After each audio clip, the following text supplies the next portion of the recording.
করে।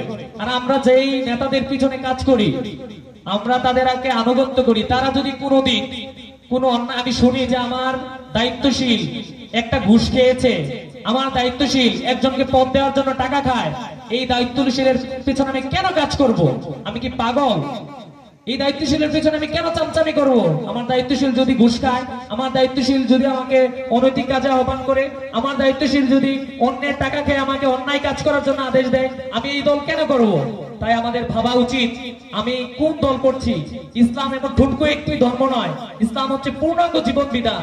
একদম পরিবার থেকে শুরু করে আপনি ঘরে কিভাবে কোন পায়ে ঢুকবেন, কোন পায়ে বের হবেন, ওয়াশরুমে কোন পায়ে ঢুকবেন, কোন পায়ে বের হবেন, সর্বক্ষেত্রে ইসলামের বিধান রয়েছে। আমরা কেন রাজনীতির সময় ইসলামকে মাইনাস করব? আল্লাহ রাসূল রাষ্ট্র পরিচালনা করছে কিনা? সবাই উত্তর চাই, আল্লাহ রাসূল রাষ্ট্র পরিচালনা করছে কিনা? রাষ্ট্র পরিচালনা করেছে। আমাদের রাষ্ট্রটা কেন আমরা ঠুনকো মানুষের কাছে ছেড়ে